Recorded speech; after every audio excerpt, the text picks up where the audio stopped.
So there's been some debate around the illegal shot and knockout of Rodolfo Bellato and against Paul Craig in the feature prelim of this previous fight card. And I wanted to touch on it. When I first saw this, I thought that it was a legitimate knockout, and I stand by that, but there's been a lot of controversy since then about whether this was a legitimate knockout. Of course, it was a legal shot. There's no question about that. But whether or not Bellato was faking this knockout or not. If you haven't seen it, I'm going to just go ahead and play it through and then talk about it from there. Final 10, Bellato staying in the space. Just into the round. Keeps it here.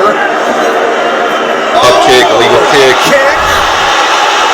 Bellato looks like he's out, but I think he was And down. he jolts awake. Bellato was out. That was crazy. Bellato was out because then he woke up and he It doesn't end there, though. emergency back to the fence. I've never seen anything like that. He's still out. He still doesn't know. And we've seen this before, right? We've seen people. Wow, this is crazy. Let me go. No. We're on time. He kind of does that for a little bit. He's still out of it. DQ. But then they showed this video of the replay. So he hits him here. What's weird about this is he says he He reacts holds like his hands up as he's going down, looking at the ref, and then gets knocked out, supposedly, He right? reacts. So, But look what's right weird here. about this is He's protesting there at the ref, and then he's out. reacts like.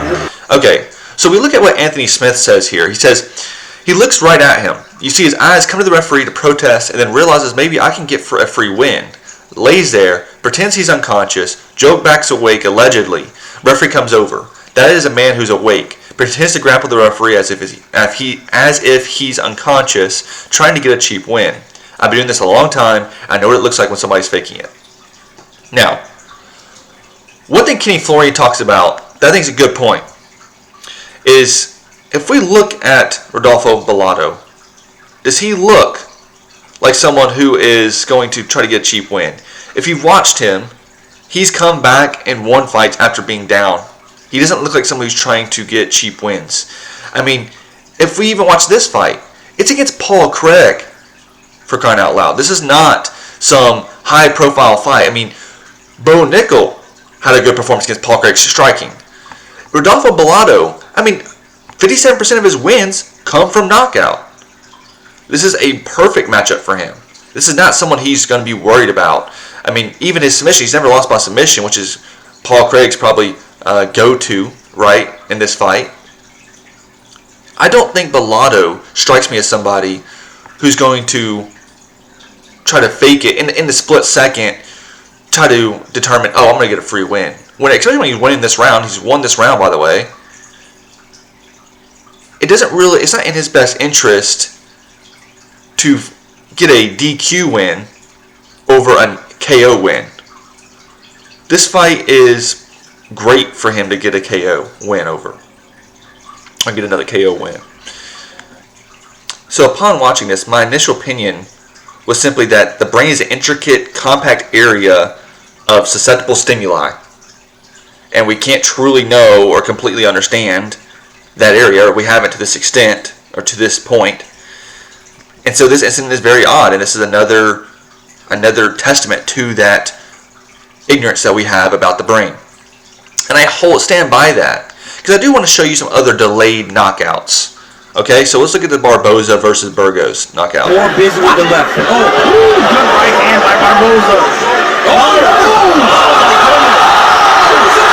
So that's an odd one. Here's another one. Just like that, beautiful jab to a body shot. There's a very interesting technique that. Oh, hey, smack back. That's very odd. And here's another one. These are all different promotions. I want to show you what these all have in common. Look at Barboza's shot. Where does Barboza's shot land? More busy with the left. Oh. Right around this area, right around the ear. What about this one? Well, it's perfectly right there, right behind the ear, right? Boom. What about this knockout with this boxing knockout? Boom, right behind the ear, and then down. So, when we look back at this one, where does Paul Craig's shot land? One's up, one's down. But look what's Boom, weird right behind about the ear, this. that weird spot. He says It's right here in that neck area, right, or this ear. It's just around this area. Of course, I'm not a neurologist, so I can't say for certain, but I'm sure there's something to it that if we looked it up, there's something there. And so I think it's very arrogant, very ignorant for us to assume and not give Bellato the benefit of the doubt, considering who he is as a person, considering how much we don't know about the brain, and how much evidence we have from other promotions, other mixed martial arts that have the same reaction. Are all these people faking it? Of course not.